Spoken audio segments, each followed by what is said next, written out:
Hey, greetings, everybody. I see it's just around noon Pacific time, so I want to welcome you to this webinar on spiritual care by phone, hosted by the San Francisco Night Ministry.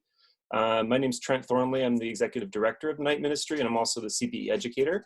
And we've assembled an esteemed panel of Night Ministry folks from all kinds of different roles, and to share their wisdom, having done spiritual care by phone in their own practice, and then us as an organization for 55 years, since 1964. So we feel like this is a time that we maybe can offer everybody some tips, since more and more of us are having to do care by phone and Zoom and other kinds of means. So we're hopeful that this will be an offering that you can use in your practice. And we also want to tell you a little bit about the Night Ministry's nightly care line, which is available for folks.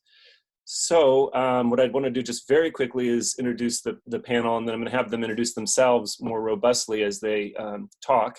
And then I'll let you know what the agenda is, and we'll go from there. So we've got Reverend Dr. Laura Rowland, who is our care line coordinator.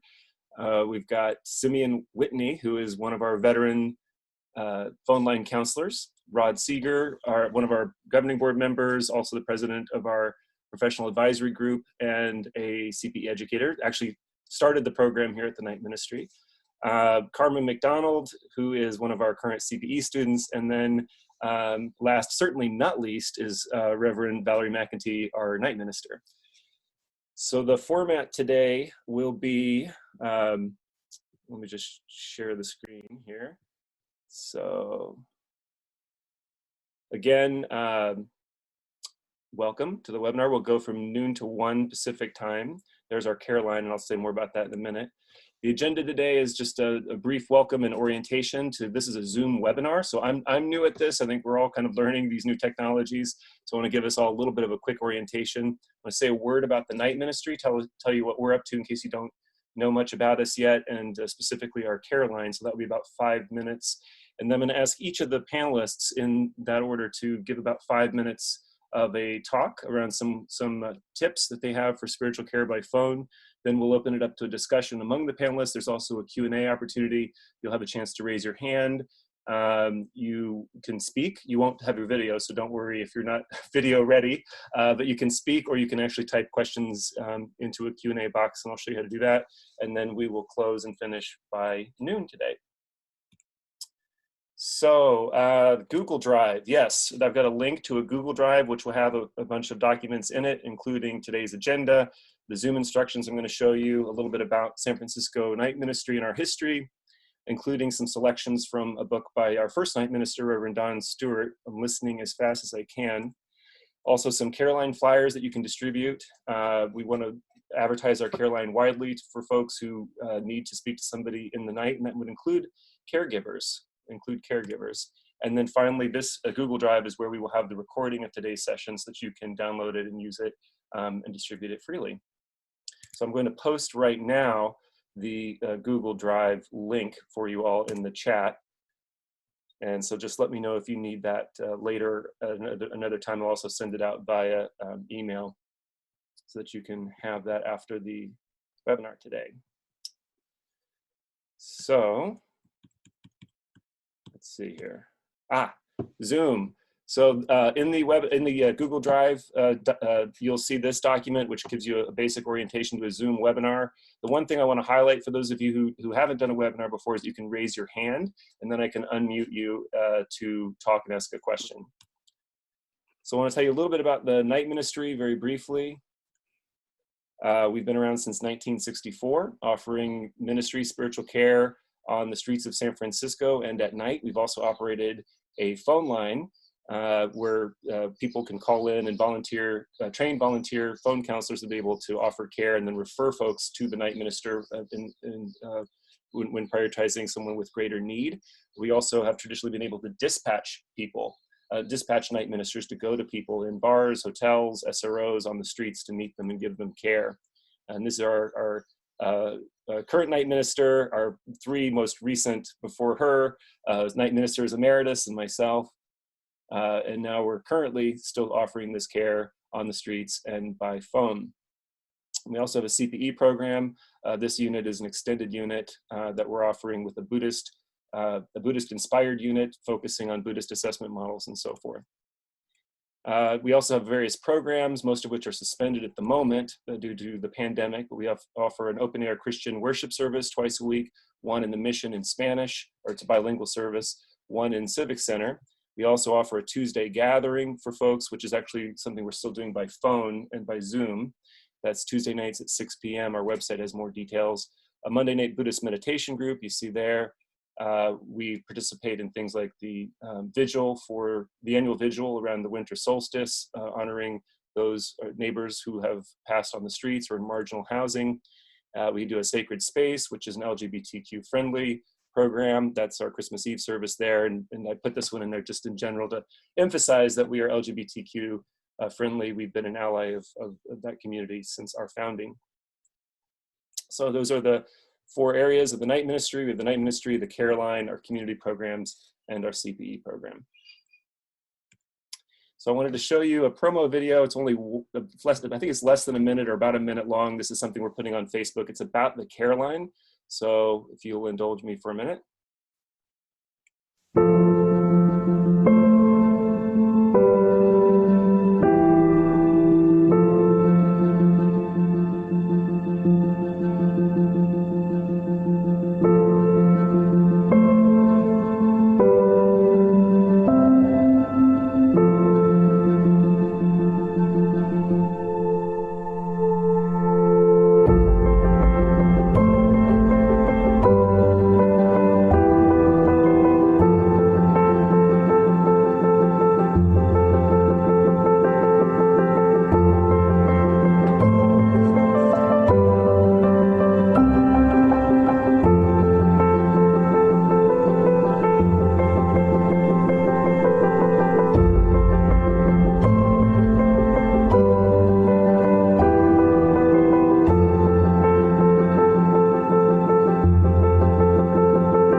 Okay, so that's our care line. We have these flyers. Those are also in the Google Drive.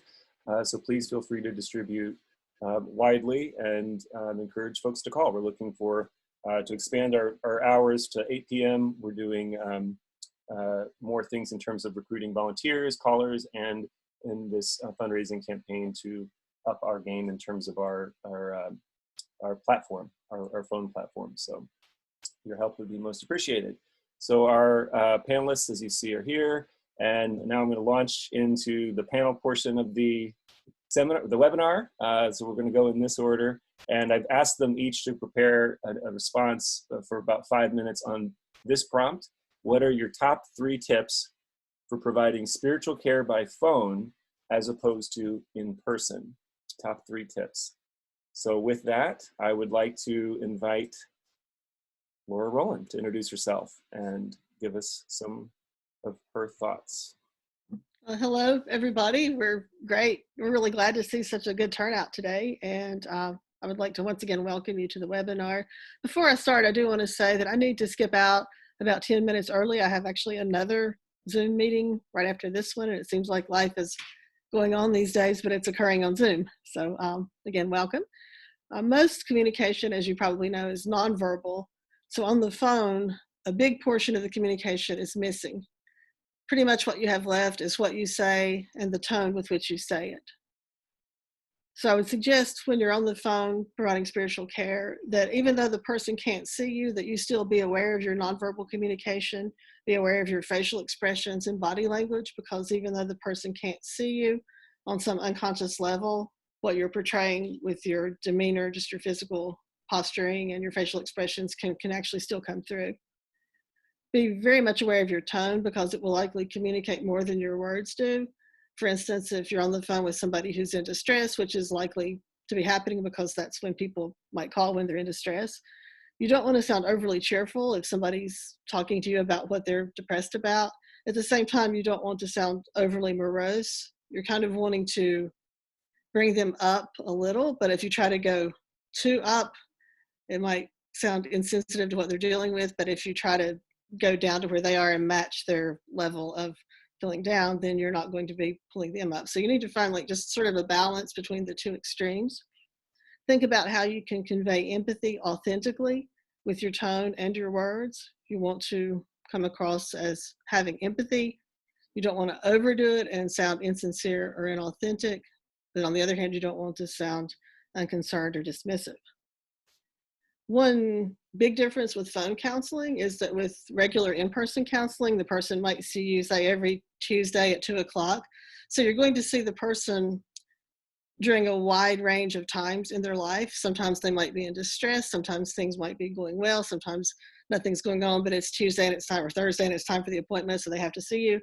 So when you're dealing with people on the phone, unless you're in a situation where people do schedule appointments, which most phone counseling does not happen that way, although some of it these days does. But if you're in a situation where people just call whenever they want to call, you're likely to get the people when they're feeling at their worst. You're not likely to see a wide range of that person's attitudes and behavior. So you're getting them probably at their worst emotional moments when they call. So that's something to keep in mind. What you're seeing of the person or what you're hearing of the person may not be what they're like all the time in their life. There's quite a bit of research that's being done now on phone counseling and especially on text counseling. There's a lot of counseling taking place over text messages these days. The most probably in-depth study was done at Stanford in 2016, and there were 3 things that seemed to be associated with positive outcomes in phone counseling. One was trying to personalize the exchanges as much as possible, try to make sure what you're saying is specific to that person and make sure they can tell that it's not just something you say to everybody, that it's specific to their situation. Quickly getting to the root of the problem was associated with positive outcomes. And one thing the research shows that might be a little bit counterintuitive is that with phone counseling, it's better to kind of quickly get to the problem and try to get to a problem-solving mode and not spend so much time assessing or just trying to listen and express empathy. And I know that's different from a lot of what I've been taught and probably different from what some of you have been taught as well.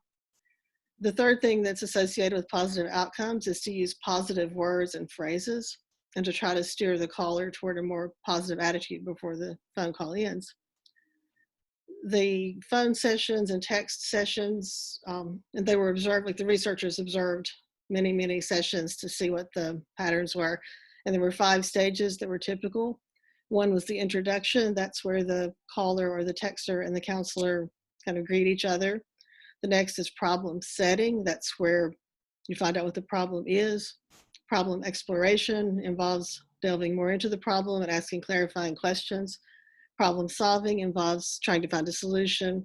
And then the wrap up typically involves both sides expressing positive emotions, but in reality, a lot of the callers don't express positive emotions, but the research shows that typically at the wrap up, there's a tendency for the caller to express appreciation. And counselors who use phrases, these are 3 phrases the research showed were helpful: to say good night, and to use the word appreciate in some way, and to say anytime. I assume it was like in call back anytime. The most successful counselors quickly got to the heart of the issue and spent more of the conversation dealing with the problem and spent less time trying to get to know the problem, which again, it's a little different from what we may have been taught, because we're usually taught to spend time exploring and listening. And this was a little bit counterintuitive as well, but the research showed that the more successful counselors spent more time talking. And they did listen, but they also spent a good bit of time responding back to the person. And just the framework most of us have probably been taught of just active listening the whole time and not really giving any feedback. Supposedly the research shows in phone counseling that's not as effective, because you're not getting the person once a week, every week, and under most conditions, you're getting them when they call. Most of them do call back again, but a lot of times you're just getting somebody, you just have that one shot at it. So the research shows it's better to try to immediately, as quickly as you can, get to the problem and try to help them come up with a solution. And then at the end of the call, the research shows if you can get them to think about the future, that's very helpful, even if it's just something like getting them to decide to go for a walk tomorrow. But if they can make any sort of future plan, no matter how simple, that's associated with a better outcome.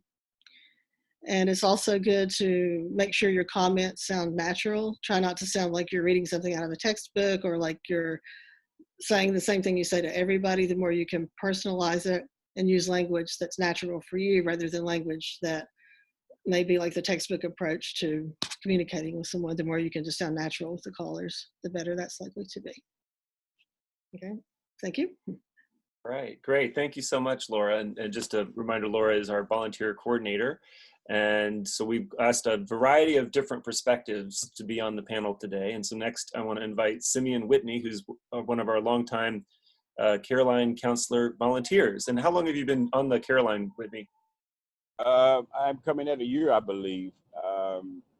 And I want to thank Laura for blessing me with this opportunity to serve in this capacity in the San Francisco Night Ministry. I attended a worship service at Grace North Church here in Berkeley. And I was talking to the pastor and telling him I was interested in chaplaincy or something in San Francisco. And he knew that Laura worked in this ministry and allowed for us to get together. And I've been with you all ever since. So I'm thankful and I appreciate the opportunity to serve in this capacity. When I thought to answer the question, what are your top 3 tips for providing spiritual care by phone as opposed to in person, I still came back to a ministry of presence. And my 3 answers were presence, presence, and presence. I also have to say that for me, it was self-analysis. Where I had been and what I was bringing to the conversation in the night ministry was something that I had to be mindful of, and I had to be intentional too in my attempts to love the person on the phone as my neighbor.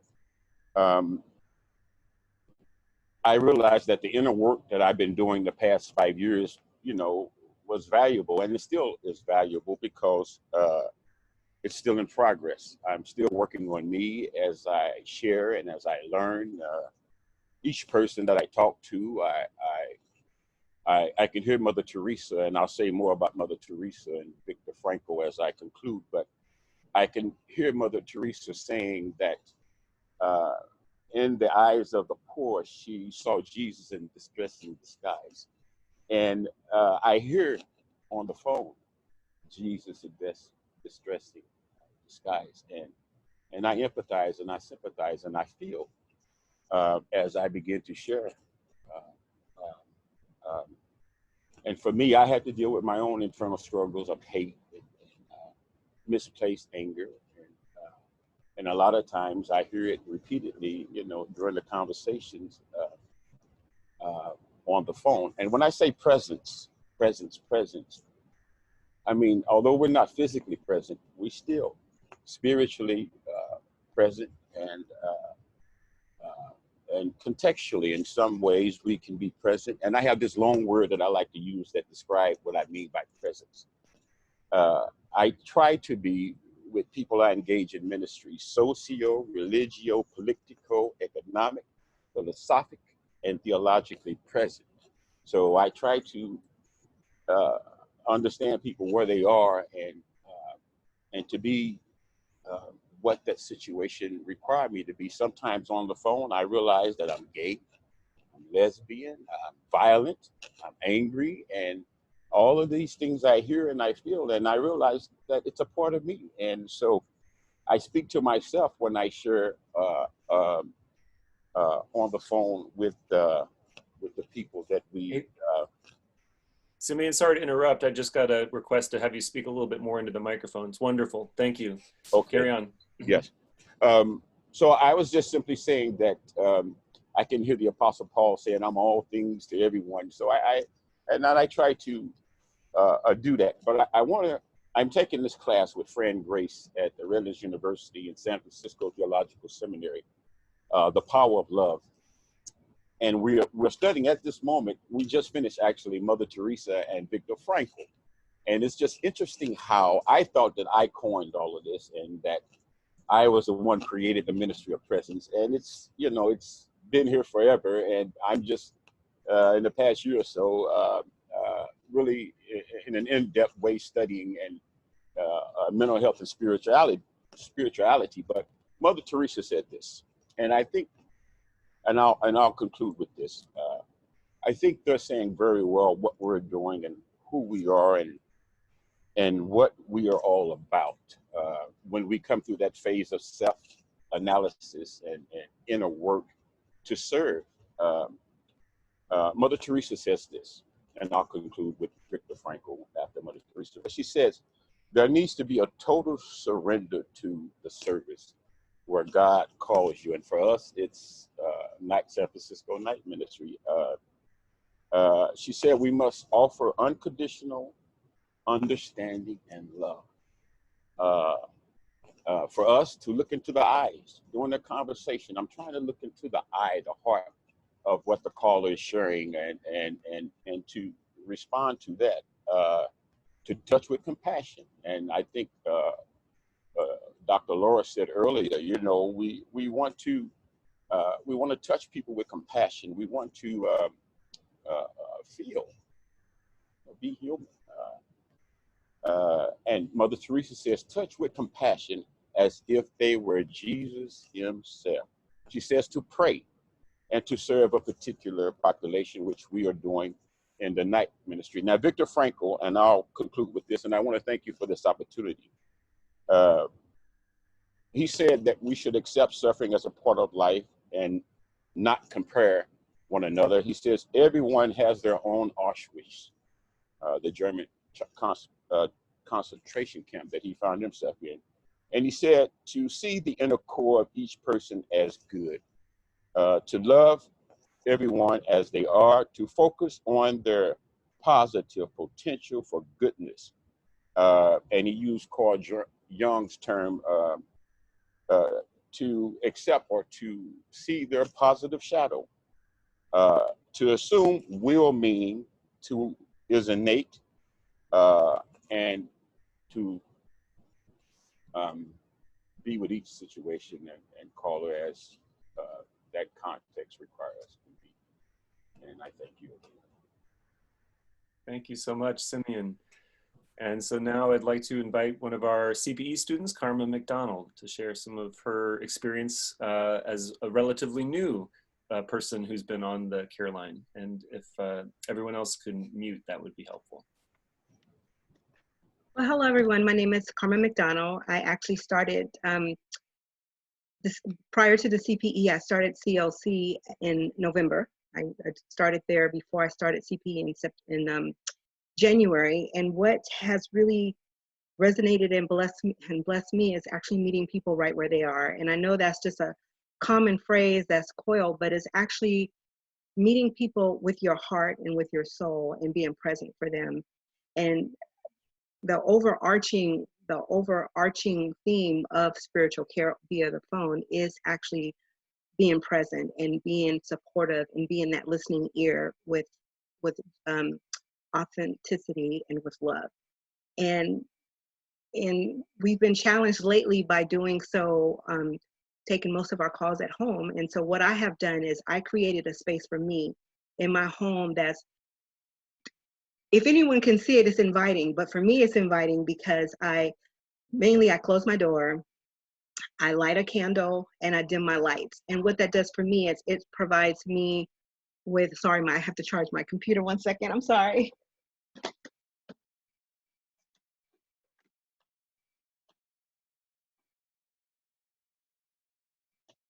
I'm back, sorry. What that does for me is it centers me and it keeps me grounded so that when I get that conversation of that person who may be going through some challenges or facing things that can be a little bit rocky or disturbing, it keeps me centered so that I don't lose focus on what my purpose and what my goal is for the call, and that's to be present. Another thing that I do is I try to stay focused, and staying focused is basically being present, and it's not multitasking, it's not checking your phone, it's not having the TV on in the background, it's not having a book to read while you're talking, because sometimes the calls can actually be long-winded. I will be honest, they can be long-winded, and our goal is to steer that person back to where you're trying to get them to be. And that's basically trying to be present and hear what their actual need is. Sometimes that involves me asking them, how can I help you tonight? What can I do to support you? Or how can I support you on this call tonight? And when you do that, for me, it opens up the opportunity for that person to really speak. Sometimes they don't respond, and I just kind of recircle it back just to let them know that I'm here, I'm present, and I want to help you, or I want to hear what you have to say and try to offer that support to you. Another thing that I try to do is remember salt, light, and hope. And SALT for me is basically, as Dr. Laura had mentioned, is presenting a different tone. What is your tone? How are you when you're answering that phone? How are you answering that phone? When you speak, do you speak with a smile? Because people can actually hear in your voice what's actually going on. So it's important for us to have that sense of finesse and freedom and comforting in our voices when we do that. And being the salt is salt for me is providing a different perspective, and that perspective is kind of challenging them to the best of my ability in the midst of the situation of what's going on with them. And sometimes I will ask you, well, what are you doing for you, or how are you working through this problem, or what suggestions do you offer yourself, and how can I coin with you to help you to see that through. And the last thing I would just say would be hope, and that's affirming who they are, what they said, summarizing what they said, and offering that genuine compassion, sympathetic support to let them know that they value, that they're heard, and I'm here to make a difference. Thank you. Wonderful. Thank you so much, Karma. Wonderful. So now let's invite Rod Seeger. And Rod Seeger is on our governing board and also the founder of our CPE program here at the Night Ministry. So go ahead, Rod. Good afternoon. Glad you all can be here. I'm going to start off by saying, everybody take a deep breath and exhale. And look way off into the distance and imagine you can't see anything, but to let go of all of the words that have been coming to you because they have been followed by good feelings and good intentions. Just a moment.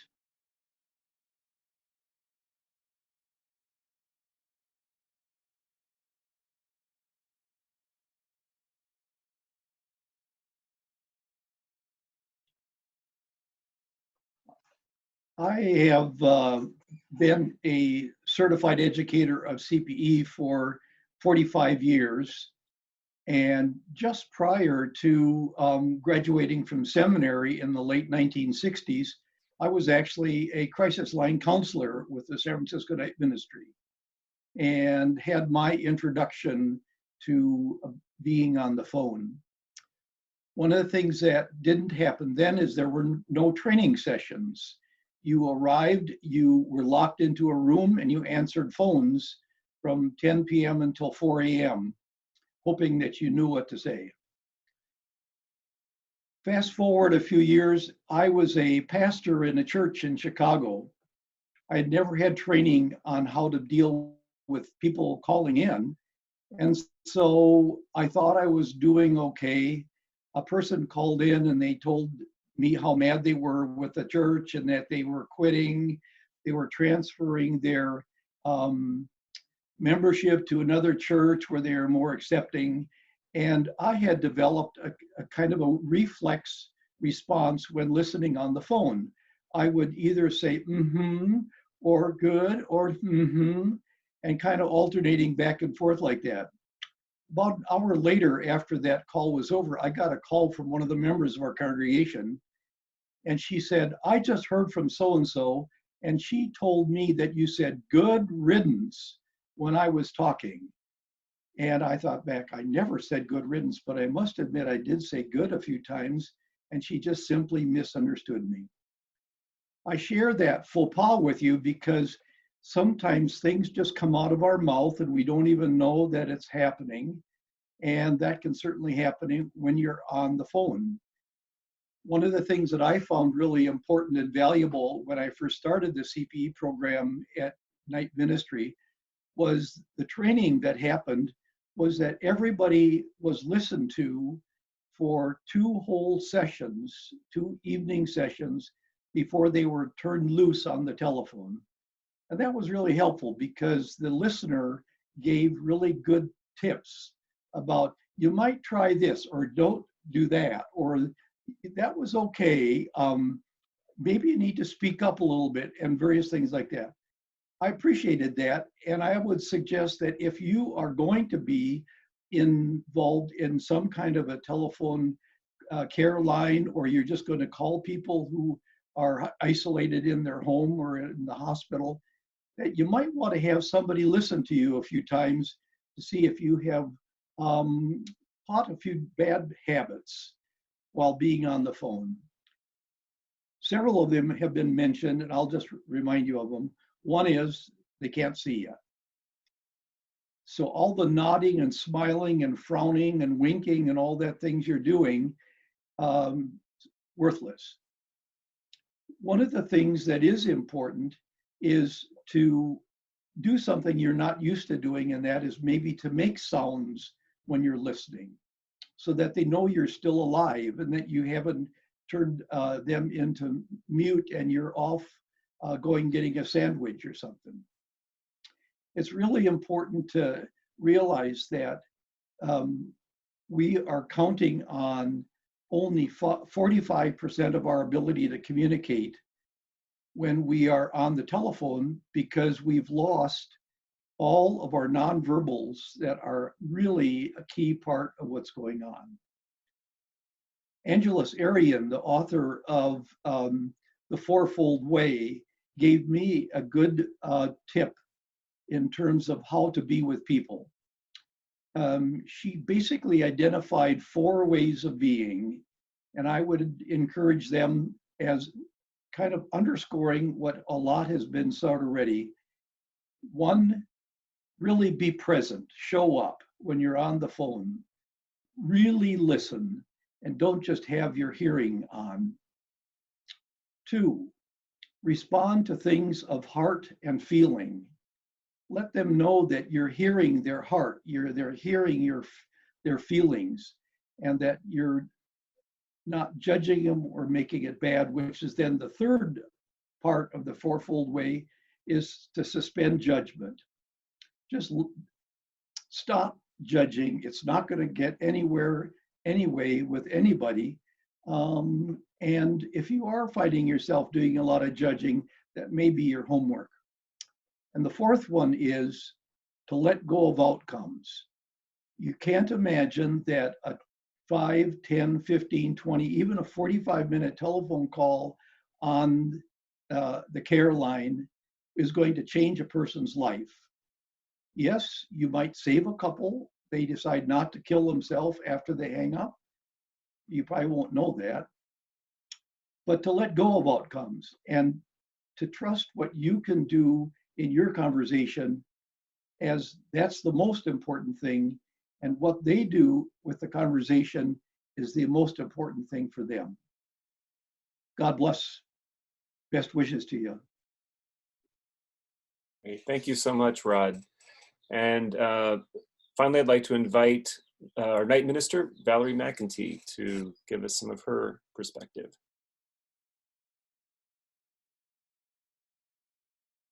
There we go. Well, welcome everyone. I'm so glad you were able to join us today. I'm Valerie McEntee. I'm the night minister here at San Francisco Night Ministry. I've been with night ministry for 12 years in this particular role for about 1.5 years. But I started as a phone counselor, so I started off having experience with that, and we night ministers also often spend at least a little bit of our nights on the phone. So I have the privilege of working both with people in person on the street and on the phones. And I think almost everybody on this call is already an experienced caregiver, so I'll kind of maybe drill down a little bit into some specific things that I find helpful. The body language issue has been mentioned by a couple of my colleagues. I can't stress that enough. And in 2 pieces, they can't see you, but also you can't see them. So for the they can't see you piece, something that I find helpful, as Rod mentioned, like they can't see me nodding. I think that does come through on some level, even though they can't see it, but I use it as a cue for myself. So if I find myself on the phone going, that's my cue to say, oh yeah, oh yeah, I get that. Or that makes perfect sense to me. You know, if I find myself kind of frowning in puzzlement, I'll say, okay, let me stop you for a second. I think I'm not quite understanding here.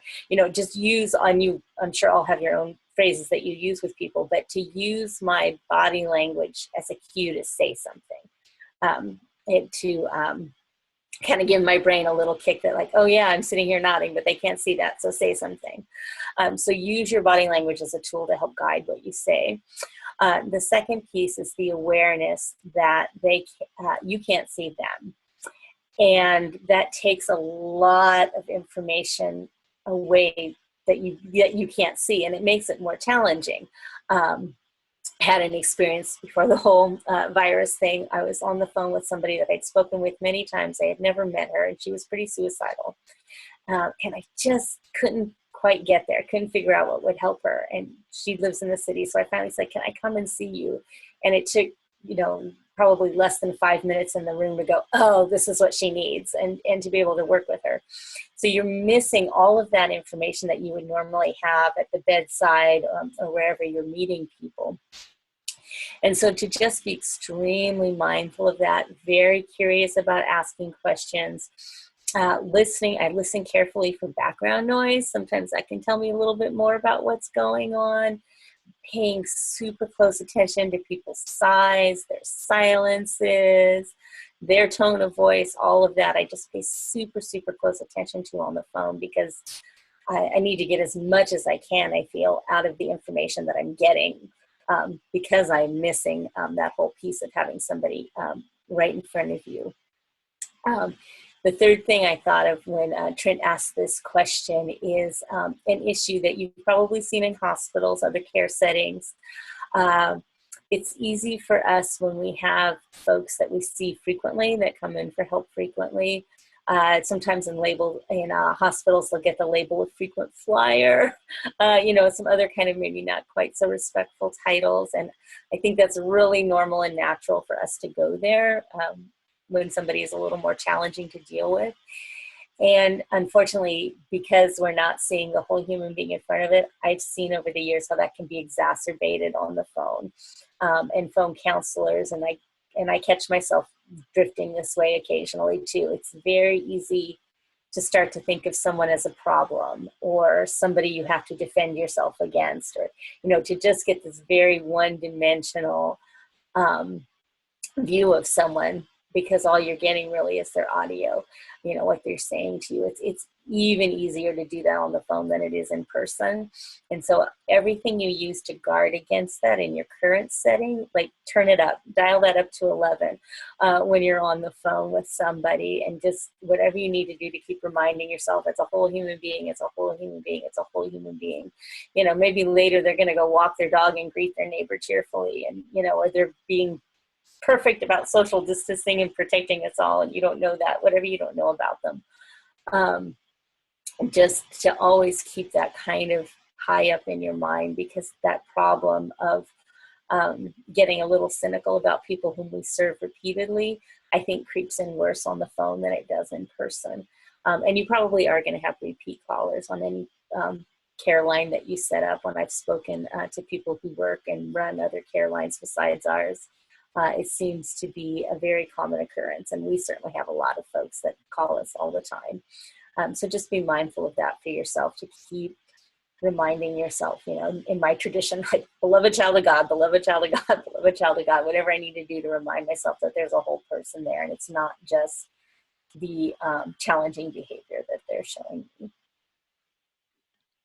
Wonderful. Thank you, Valerie, and thank you to all the panelists. I think this has been very rich. I know I've learned something even just listening to you today. So now I was originally thinking that we would open it up for a little bit of a discussion amongst us, but I'm already seeing some questions come in, and we only have about 20 minutes, so I'd really love to get to folks' questions.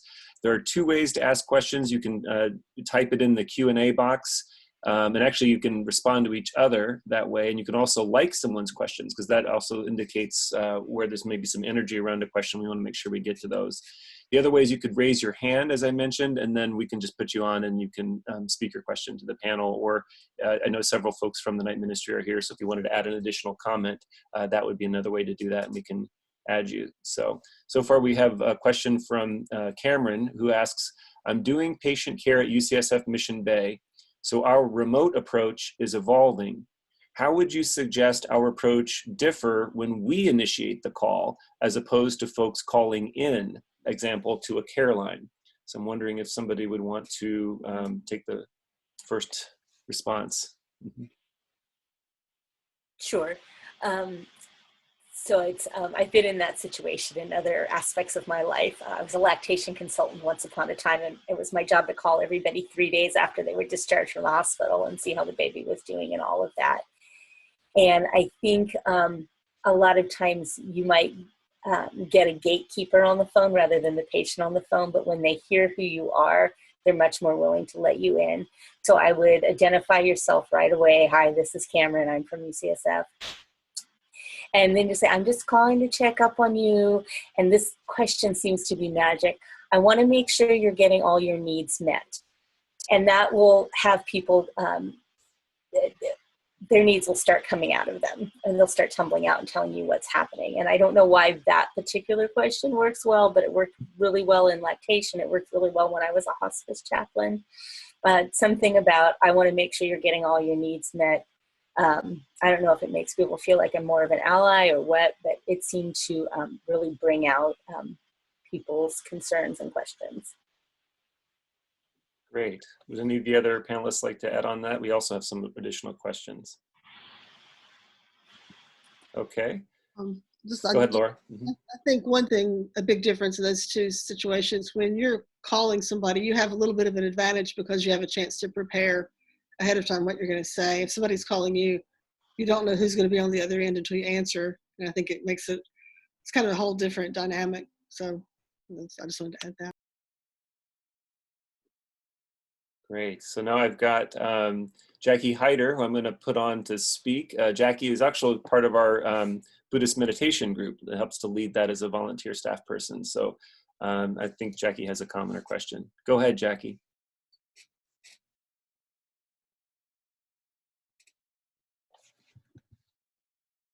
Okay, so what do you do, two different situations.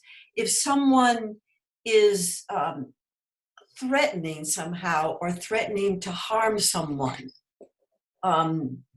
they're angry, but there's that difference between being angry and then say, I want to walk into the bar and punch that person out, or whatever. I mean, I've had that happen in chaplaincy, hospital chaplaincy. So what do you do in that case? Great, thank you, Jackie. Would someone on the panel like to address Jackie's question? But I don't want to do all the talking, so if somebody else wants to go first. I was just going to say one thing about that, then you may want to add something. Yes, you might start by just saying, it sounds like you're really angry, and then that might get them exploring further what it is they're angry about, and you might find out they're really not angry about whatever that certain situation is, but there may be some underlying anger toward somebody else from years back or toward the world in general, and it's just coming out in that one sentence. Sometimes just some statement like, sounds like you're really angry, or then you might want to explore what's making you feel this way right now, what's going on inside of you, or what are you feeling inside? What is your body feeling like right now? Are you feeling tension or somewhere? I would say there's another piece that is very important, and that is to find out how imminent this is. It could be that they're going to do it tomorrow when they see them after work, which is very different than, I'm actually walking over to their house right now and I'm planning on storming the front door. Because I think the urgency of it is a piece that you want to take into consideration.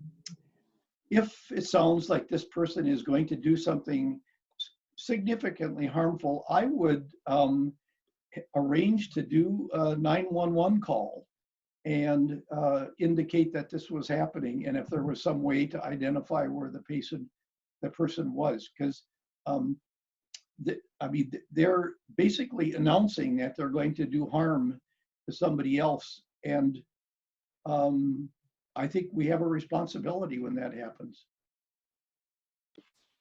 You would have to know where the person is. SFPD will not send police if you don't actually know the location of the individual, has been my experience. But yeah, I think you definitely do want to assess, is this somebody who's just blowing steam off and this is just kind of a fantasy of I really love to go punch that person, or are they really going to do it? And you need to do some assessment around that. And I think as Laura said, you start with hearing the feeling and then you move on from there. And you all are experienced pastoral caregivers, so I won't walk through the whole thing, but you assess, and yeah, if they really are a threat, then it's helpful to learn where they are, who the name of the other person is, all those kind of things that you could report. If you can't tell, at least in San Francisco, if you can't tell the police exactly where the person is, likely they're not going to come, unfortunately. I guess the one thought that did cross my mind is that with a call ID that you get on your phones these days, you can pretty much figure out what a telephone number is most of the time. And if that were the case, I would certainly forward that to 911 because they do have an ability to check GPS and stuff like that. I wouldn't just take it as a sort of, well, it's too bad I don't know any more than this. I would really want to do something active if it were an active event going to happen. So speaking of assessments, we do have a question from UCSF again, but very quickly I wanted to note there was another request for Laura to get the study or the studies that she was quoting. So maybe you can put those in the message box, or you can also email them to me and I'll put them in the Google Drive for everybody. Sure. I don't have them that I can right this second, put in the box, but I can email them to people, or I can just email them to me and I'll put them in the Google Drive for everybody. I'll also put my email address in the chat box if anybody wants that, but I'll email them to you. Great. Thank you, Laura. So the question from the UCSF chaplains, what is the best way to make a spiritual assessment and intervention in a short time on the phone? Is there anything particular around the normal or sort of ordinary assessment interventions we would do face-to-face that we can get some tips around in terms of doing it by phone and quickly?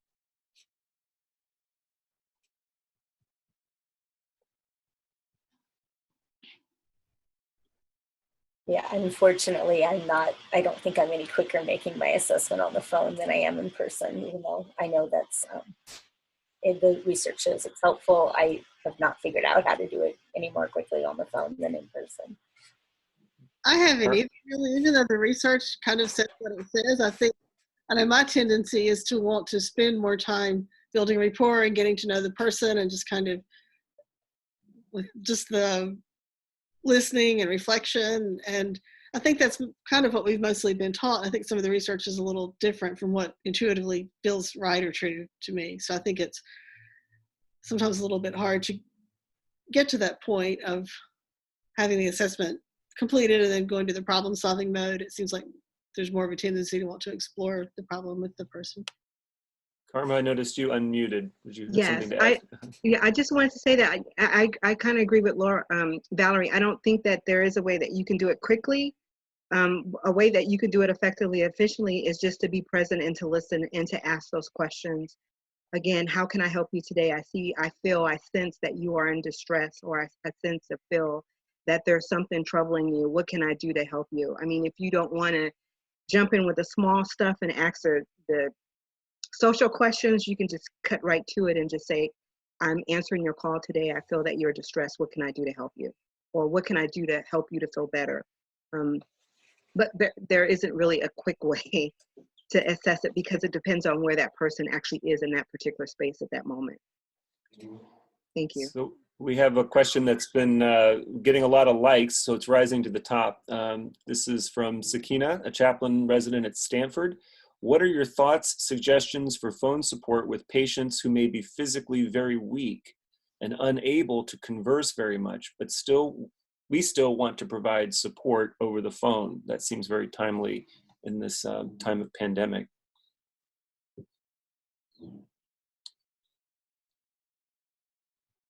Any special tips or thoughts around folks who might be rather weak?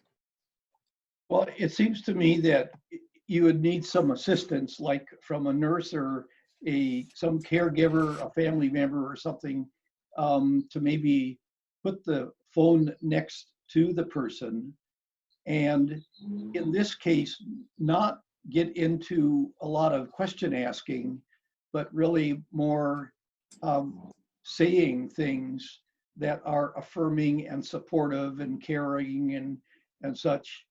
And if you had any inkling at all as to if they had a particular tradition that they were coming from religiously or spiritually, then you might be able to allude to some of that. But if you have none of that, then just as a human being, one person to another human being can be very powerful, and just let them know that you are caring about them, you're hearing about that they're limited ability to communicate and they're in the hospital, and that you want them to know that your thoughts and prayers and you're sending energy to them in their place where they are at that point.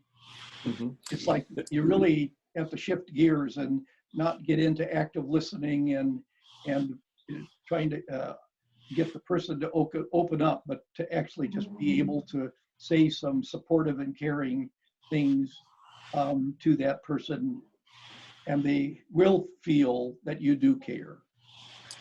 I'm noticing this actually relates a little bit to another question too, around the time of COVID, where people are giving care over the phone. Oftentimes people are isolated or need to be quarantined or in isolation or at home. And the thought I wanted to offer is that I think it may be important to, in some ways, offer something a little more guided, and sort of really encourage them to feel in whatever way is appropriate to their tradition, that they are not alone, that they're interconnected, that they are a part of of reality, they're a part of God, they're God's child, depending on the tradition that best would be meaningful to them, is to really guide them into that sense without needing them to say much, but to really support them in that feeling of isolation. So that's a thought that comes to my mind. But since this is a kind of a recurring question, I wonder if anybody else has any other thoughts, particularly around ministry on the phone in this time of COVID-19.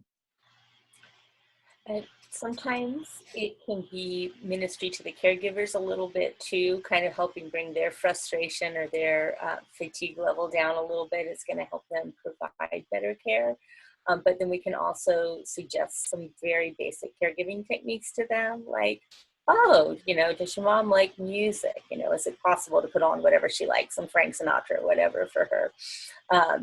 Maybe play some music she likes. Is there a particular scent that she likes? Maybe have that in the room, all those kind of more physical things that we might do ourselves if we were present, but we could suggest to caregivers if it's feasible in the room. I know a lot of that is not feasible with, in an isolation room, but if they're home and, and recovering or something like that, where some of those things would be possible, maybe make those kind of suggestions to the caregivers. One quick tip that we use when working at home at the night ministry right now, if we have to return a call of a caller, we do hit *67. Very importantly, because then your caller ID is blocked, so that way the caller can't call you back. So unless you have a relationship with a patient, family, staff member who you want to give out your phone number to, that's a very important tip when you're calling to give spiritual care. And that came up in the question and answer. A lot of great questions here. We're not going to be able to get to all of them, but let me ask another one that's kind of risen to the top from Jennifer Block. My question is about use of self. When, why, how do you talk about yourself in a call in order to get something around empathy, human commonality, etc.? How does use of self change on the phone? After I respond to this, I'm gonna be skipping out, just letting everybody know because I have something else. But I think in talking about yourself, one thing to consider is if you're doing it for you or for the caller. And generally, we don't in general, we don't talk about ourselves to the callers, but I think there are times when it can help create a bond. For instance, there's one caller we have who likes animals a lot, and she asked me one time if I had pets, and I mean, I answered that question because I thought it was not anything greatly personal, and I thought it was something that could lead to greater bonding and greater just rapport. And I remember one former crisis line counselor really liked the symphony, and a caller really liked the symphony, so they were able to talk about the symphony. So I think limited self-disclosure is okay if you're sure that you're doing it for them and not for you to work out your own stuff with them.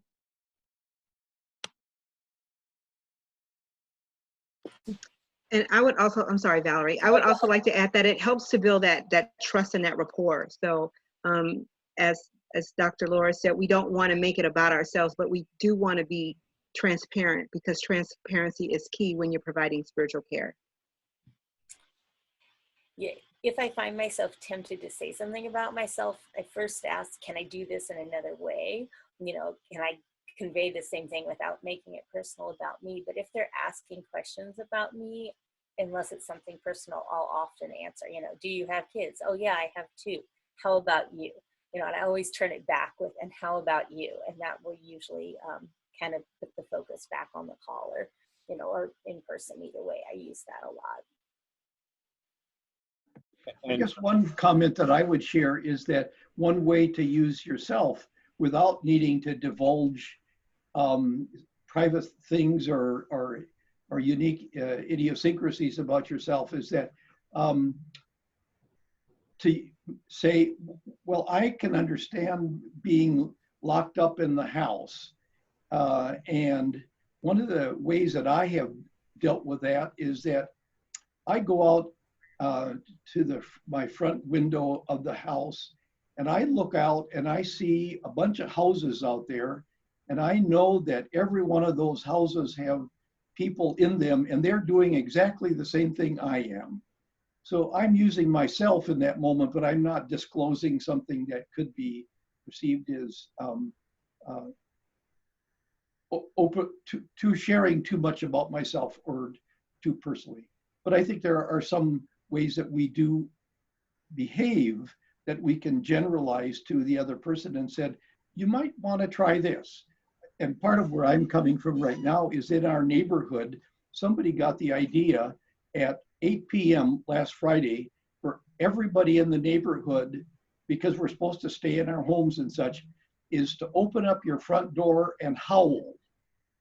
And we have 133 homes in our neighborhood, and about half of them had people standing in the front doors howling out their front door.